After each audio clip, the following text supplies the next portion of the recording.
Hello my dear friends. आज हम आपको इंग्लिश का एक ऐसा यूज़ सिखाएंगे जो स्पोकन इंग्लिश में बहुत ज़्यादा बोला जाता है। वैसे तो हिंदी में जब हम चलेगा या तो चलेगा जैसे शब्दों को मिलाकर बात करते हैं तो सुनने में बड़ा अच्छा लगता है। तो आइए जान लेते हैं वो कौन कौन से सेंटेंसेस हैं जो सुनने और बोलने में अच्छे लगते हैं। साथ ही वह यूज़ कौन सा है जो हम आज के इस लेसन में सीखने वाले हैं। गाइस, वह यूज़ है इज़ इट ओके इफ़, यानी इसका मतलब है तो चलेगा। जब हमें हिंदी में ये कहना होता है, अगर मैं आपको थोड़ी देर में कॉल करूं तो चलेगा, तो जानते हैं इसे इंग्लिश में कैसे कहेंगे। इसे कहेंगे is it okay if I call you after a while. आइए अब हम इसे ग्रामेटिकल तरीके से समझते हैं। ऐसे सेंटेंसेस का वर्ब पैटर्न यानी सेंटेंस का स्ट्रक्चर कैसा होगा, तो सबसे पहले सेंटेंस की शुरुआत इज़ इट ओके इफ़ से करते हैं। उसके बाद दिया हुआ सब्जेक्ट, फिर उसके बाद वर्ब की फर्स्ट फॉर्म या वर्ब की फर्स्ट फॉर्म में एस या ईएस और आखिर में ऑब्जेक्ट या कॉम्प्लीमेंट जो भी दिया है उसे बोलते या लिखते हैं।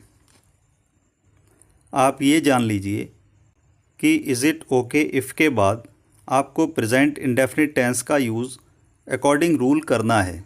दरअसल इस प्रकार के सेंटेंसेस में कंडीशनल सेंटेंस का पार्ट, जैसे अगर मैं आपके यहाँ आऊँ तो आप मुझे पढ़ाएंगे वगैरह जोड़कर एक नया सेंटेंस फॉर्म करके बोला जाता है।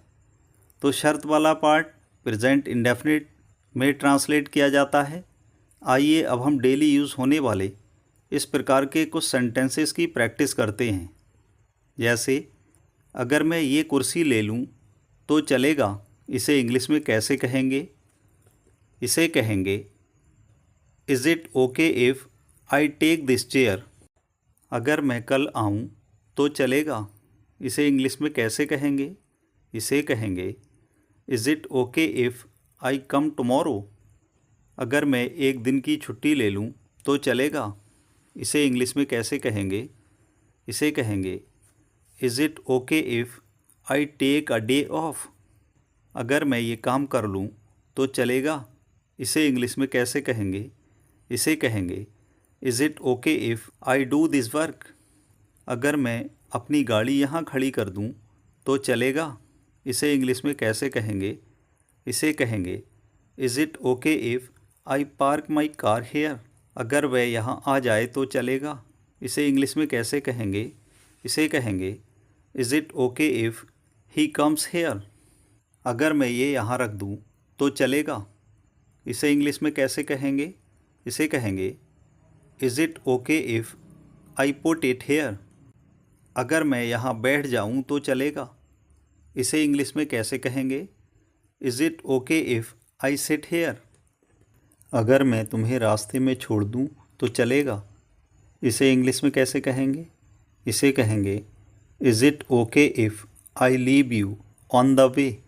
अगर मैं पहले चला जाऊँ तो चलेगा, इसे इंग्लिश में कैसे कहेंगे। इसे कहेंगे is it okay if I go first. Guys, video पसंद आए तो लाइक कीजिए, शेयर कीजिए और हाँ, चैनल को सब्सक्राइब करना ना भूलिएगा।